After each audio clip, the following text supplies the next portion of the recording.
Donc, Julien Boucharel est chercheur IRD au Lagos et il devrait nous parler de l'influence planétaire des événements El Niño, et notamment sur la vulnérabilité côtière. Bonjour docteur Boucharel, bienvenue Bonjour aujourd'hui. Yann, vous m'entendez? On t'entend très bien, c'est bon.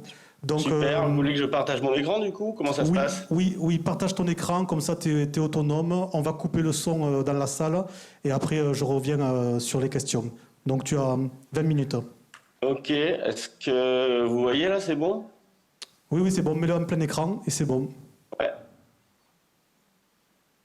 c'est bon? C'est bon, à tout à l'heure. Super. Eh ben écoute, déjà je voulais te remercier William de me laisser l'opportunité de parler à ces journées REFMAR.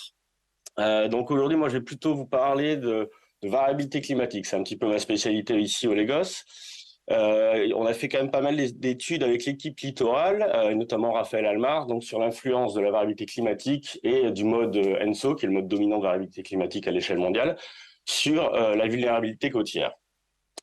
Donc du coup, je vais passer rapidement sur le pourquoi des études. Et j'imagine que vous savez tous qu'il y a beaucoup de une population très importante qui est menacée par des processus d'érosion et d'inondation côtière, avec notamment 600 millions de personnes qui vivent à des élévations inférieures à 10 mètres au-dessus du niveau de la mer. Ça va pouvoir donner, sans politique de mitigation, ça va engendrer des déplacements de quasiment 200 millions de personnes d'ici la fin du siècle.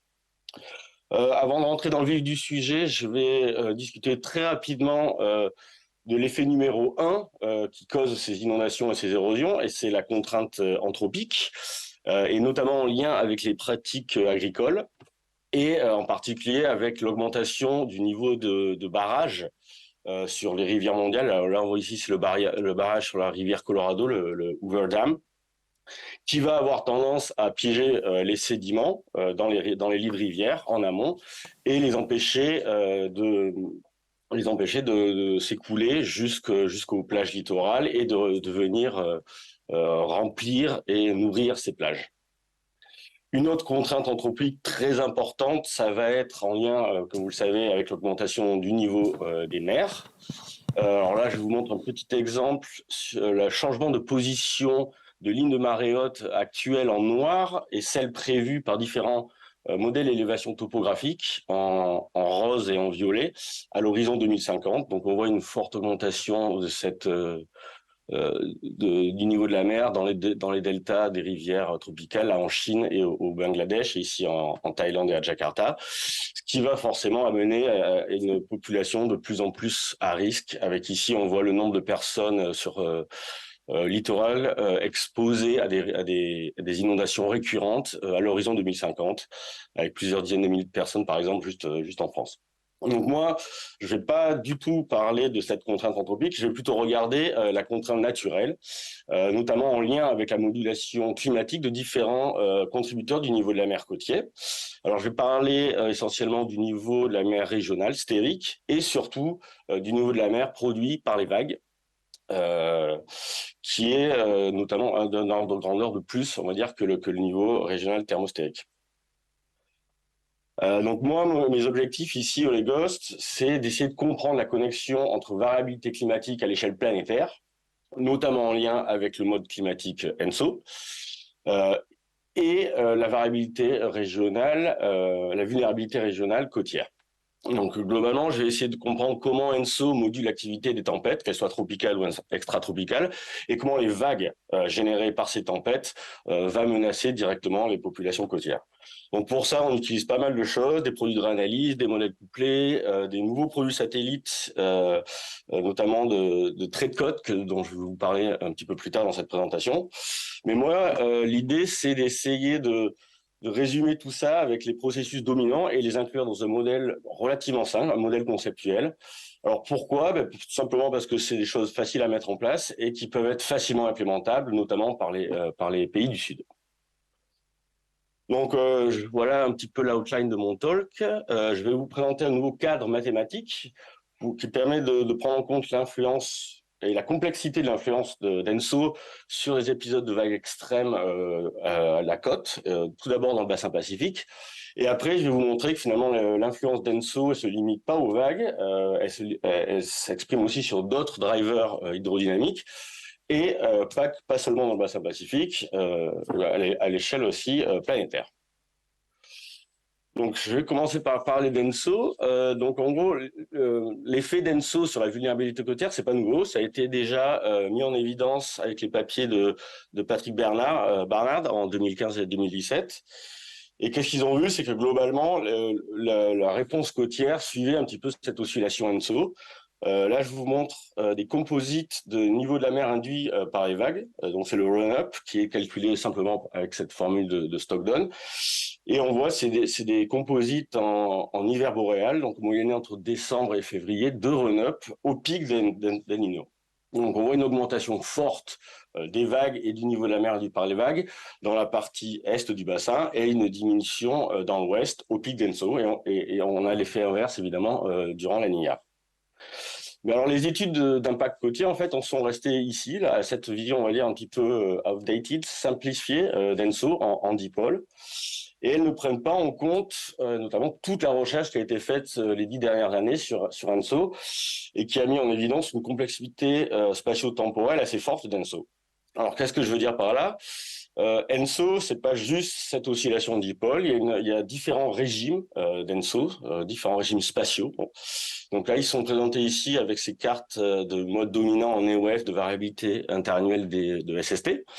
Donc là, on retrouve notre El Niño classique, on va dire, celui du Pacifique Est, qui s'exprime plus dans l'est du bassin. Mais il y a également le deuxième mode dominant de variabilité qui s'exprime plus, lui, dans le centre du bassin. Donc ça, c'est le El Niño central Pacifique, qui a été aussi appelé Modoki. Alors ça, c'est la complexité spatiale. Il y a aussi une forte irrégularité temporelle des événements ENSO.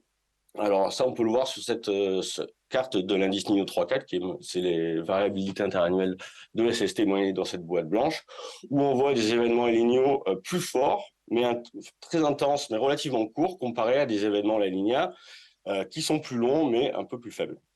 Et il y a également quelque chose d'important, c'est la synchronisation d'ENSO. Donc, il y a des différents. ENSO est varié et modulé très fortement aux échelles saisonnières, avec des effets d'ENSO qui vont être beaucoup plus forts en automne et hiver boréal. Ce qu'on voit ici, c'est la variabilité saisonnière de l'amplitude d'ENSO.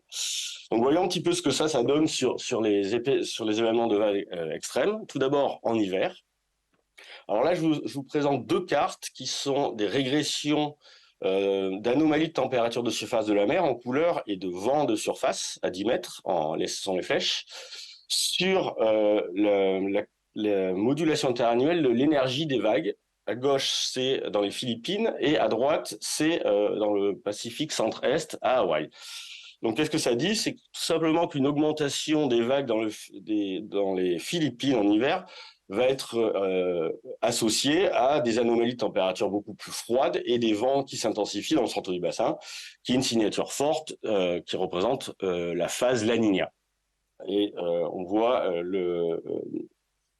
l'inverse dans le Pacifique centre-est. Donc ça, c'est Hawaï, mais on a un petit peu les mêmes signatures si on regarde l'énergie des vagues un petit peu partout le long de cette côte.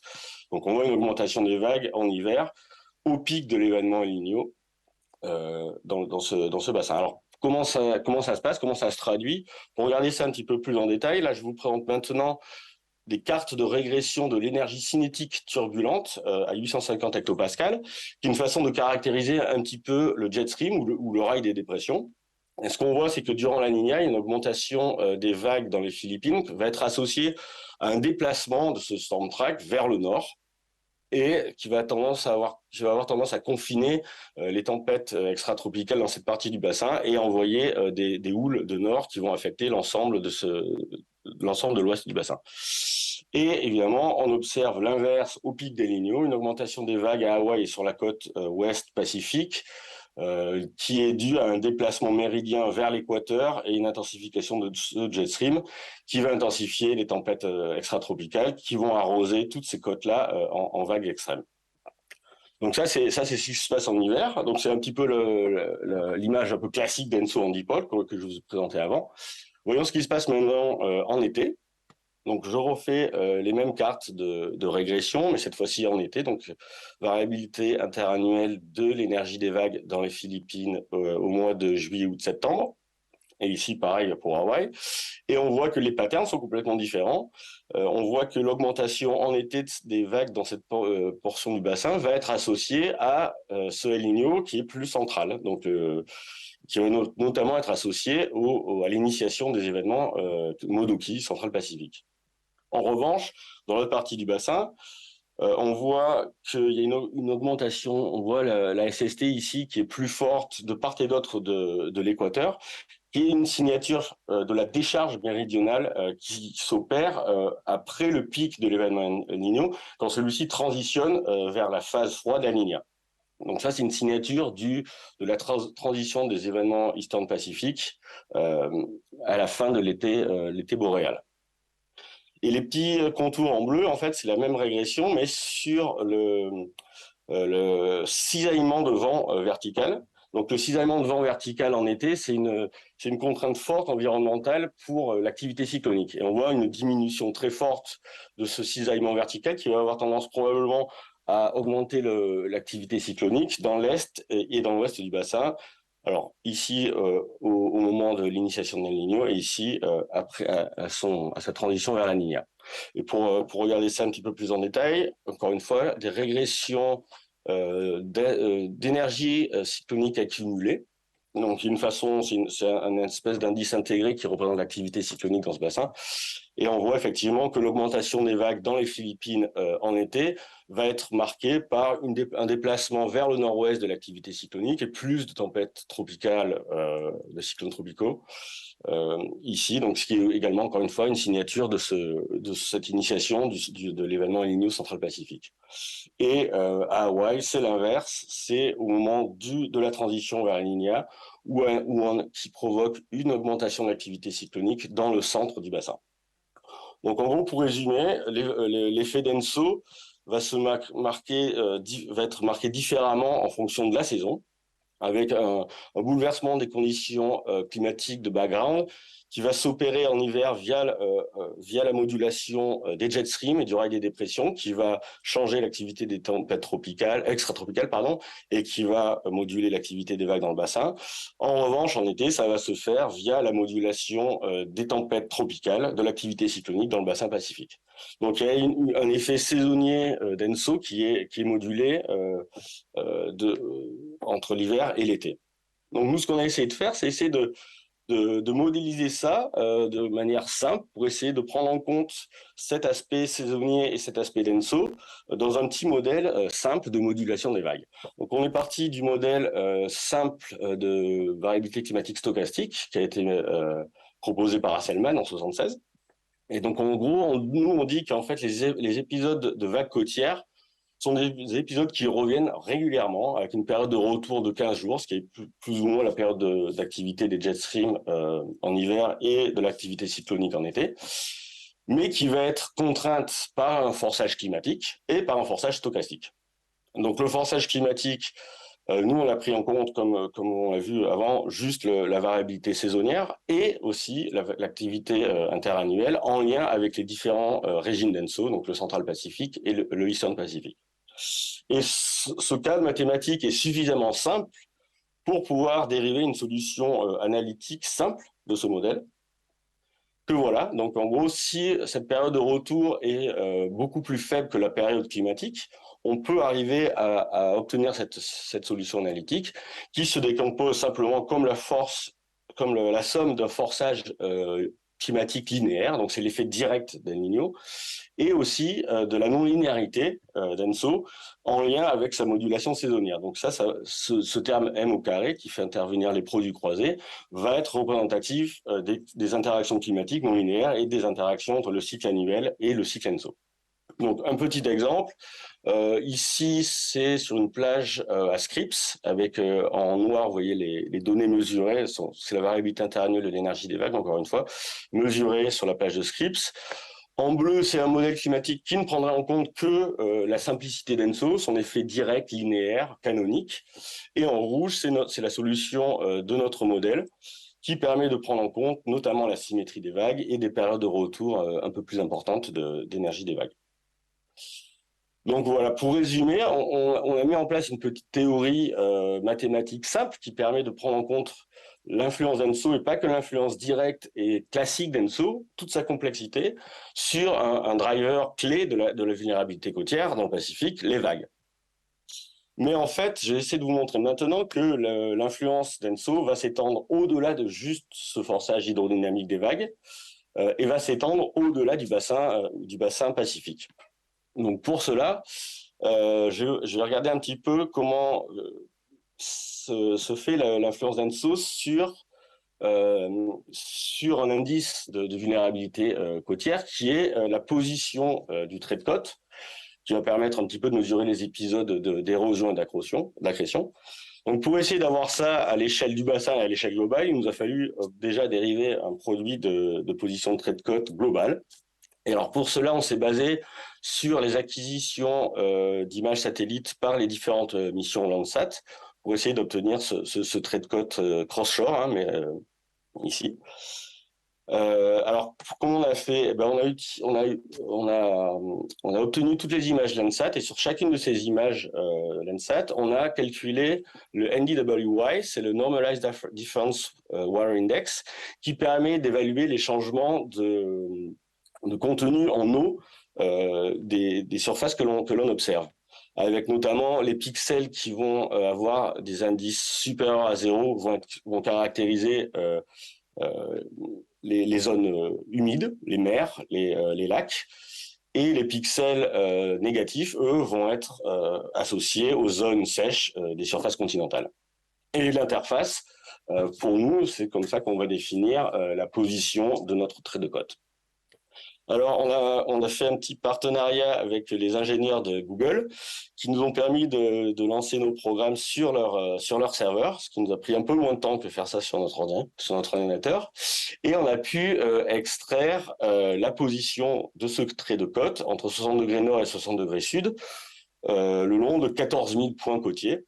Donc, on a pris en compte des images composites de plus de 230 missions satellites de Landsat.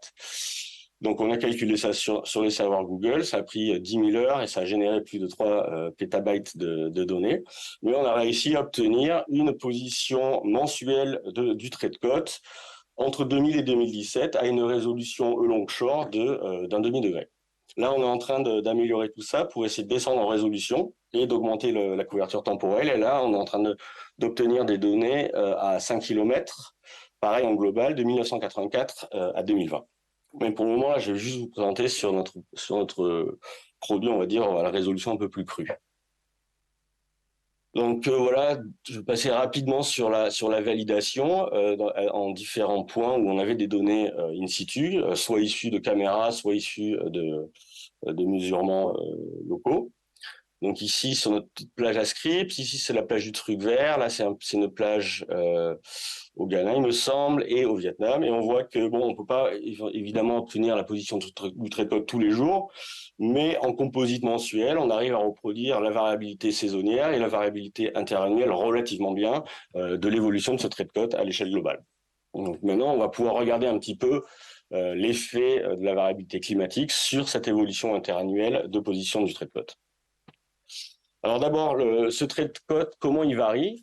Alors nous, on a fait une hypothèse assez simplificatrice qui est de dire que le trait de côte va varier en fonction de trois drivers principaux qui sont le flux d'énergie des vagues, que l'on obtient via les réanalyseurs A5, le niveau de la mer régional moyen, dont on a corrigé la variabilité liée aux marées, et la décharge fluviale des grands bassins fluviaux. Donc ça, c'est issu de la réanalyse ISBA faite à Météo France. Et donc là, voilà, je vous montre la corrélation entre la position interannuelle du trait de côte observé par satellite et un modèle simple de régression multilinéaire sur chacun de nos trois drivers. Et on voit que globalement, ces trois drivers permettent d'expliquer relativement bien une grosse majorité de la variance de cette position du trait de côte, avec par contre des effets différents de chacun de ces drivers. On voit que la variation du SLA est le driver dominant aux échelles globales, avec quasiment 50% de la variation de trait de côte expliquée par la variation du SLA, mais des contributions non négligeables des vagues, notamment sur les bords ouest, ici, là, les grandes côtes ouvertes au houle extratropical, et aussi un apport important des rivières dans les mers fermées, notamment, et dans les grands bassins ici, dans les grands bassins fluviaux. Donc maintenant, je vais vous montrer qu'en fait, le petit modèle que je vous ai présenté précédemment, qui permet d'expliquer la variabilité interannuelle des vagues dans le bassin Pacifique, peut s'étendre à chacun de ces drivers et globalement, aux échelles globales. Et là, je vous montre encore une fois, c'est la corrélation entre la variabilité interannuelle du SLA, des vagues et de la décharge fluviale et le petit modèle conceptuel d'ENSO, où on voit bien qu'on arrive quand même à expliquer globalement la variabilité interannuelle de chacun de ces trois drivers. Bon, vous allez me dire, Enso, c'est bien beau, mais ça explique pas tout, notamment dans d'autres bassins que le Pacifique. Là, on voit que les vagues dans le bassin atlantique sont pas forcément expliquées par Enso. Alors, on a essayé de prendre en compte d'autres modes climatiques, notamment les modes de variabilité extratropicale dominants dans l'hémisphère nord, la NAO, et dans l'hémisphère sud, le SAM, le Southern Annular Mode. Et effectivement, quand on prend en compte ces autres modes de variabilité climatique, on arrive à expliquer encore mieux la variabilité interannuelle de la position de ce trait de côte. Mais globalement, aux échelles mondiales, on voit que finalement ENSO et toutes ces différentes expressions, les différents régimes et la non-linéarité avec le cycle saisonnier, permet d'expliquer plus de 60% de la variabilité globale de ce trait de côte. Donc il y a quand même un effet dominant d'ENSO sur cette variabilité du trait de côte et ses probabilités d'érosion et d'accrétion. Alors, ici, je vous montre en fait le modèle appliqué directement sur nos données de shoreline, où on voit que notre modèle conceptuel permet d'expliquer pas mal la variabilité du shoreline interannuel aux échelles globales, avec un incrément de corrélation dû aux variabilités extratropicales en lien avec la NAO et SAM intéressante dans les bassins, on va dire dans l'océan austral, et dans le bassin atlantique, un peu moins dans le bassin Pacifique, qui est quand même mon bassin d'intérêt premier. Donc on voit finalement que l'état d'ENSO, la variabilité d'ENSO, permet d'intégrer en fait les facteurs environnementaux en lien avec le SLA, les décharges fluviales et l'activité des vagues, et permet d'expliquer la variabilité du trait de côte aux échelles interannuelles et aux échelles globales. Donc on voit que ENSO, ça reste quand même un prédicteur assez raisonnable de ces changements annuels de position de trait de côte. Donc, on est allé voir maintenant un petit peu plus loin. Là, donc ça, je vous présente, c'est des résultats très, très préliminaires qui datent de la semaine dernière. On a essayé de voir si ENSO avait également une influence sur les événements d'inondation, donc les événements d'overtopping, pardon.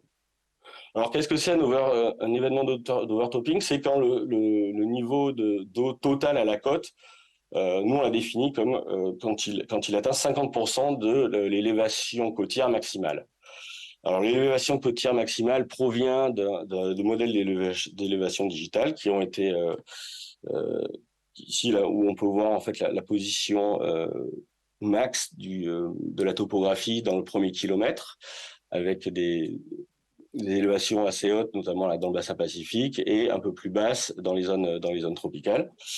Le niveau de la mer totale à la côte, c'est la résultante de tous les contributeurs, hein, stérique, dynamique, la storm surge, les marées et le niveau de la mer induit par les vagues.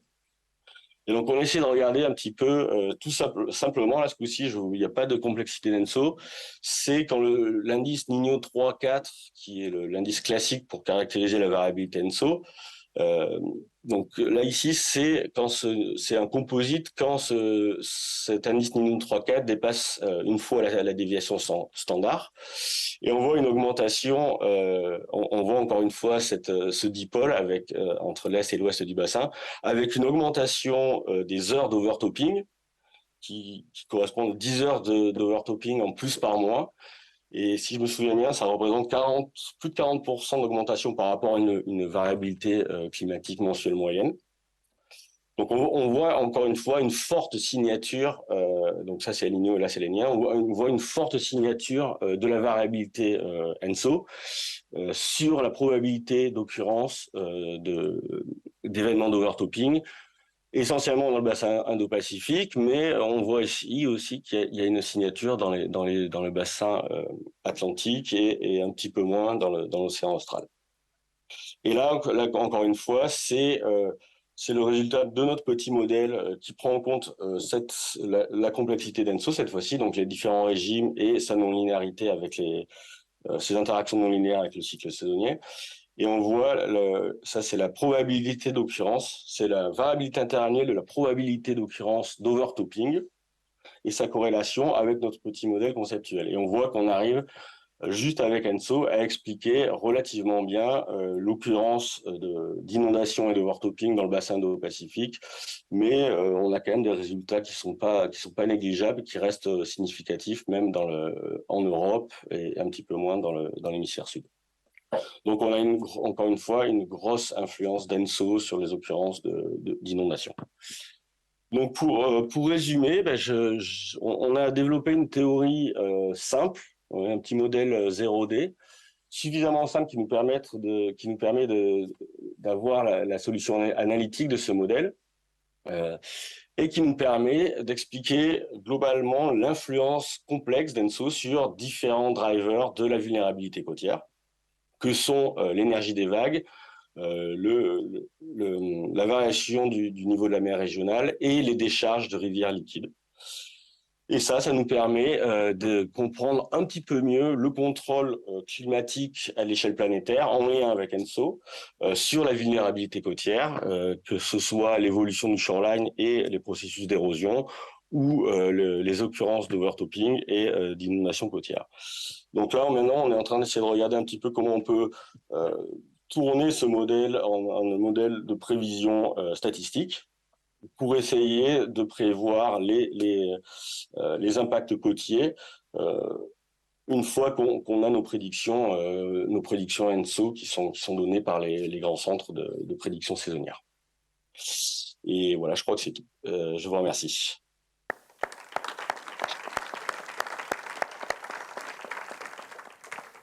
Ok, merci beaucoup pour cette présentation, Julien. On a le temps pour une question rapide de l'audience. Quelqu'un ? On va passer donc à la question du chat.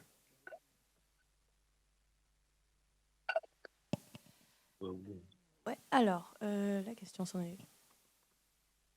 qu'en est-il des oscillations, variabilité du niveau de la mer et du climat dans l'océan Atlantique, en lien avec la NAO pour l'Europe et pour la Wool aussi? Alors, on voit effectivement que la NAO, le modèle ENSO marche très très bien dans le bassin Indo-Pacifique, un petit peu moins dans l'Atlantique. C'est vrai que globalement, la NAO va avoir tendance à expliquer une bonne partie du signal du niveau de la mer et des vagues dans le bassin Atlantique. Alors moi, je reste un fervent adepte du fait qu'ENSO contrôle la majorité de ces signaux climatiques. Et on est en train parce que le problème, c'est on veut quand même essayer de prévoir ces événements.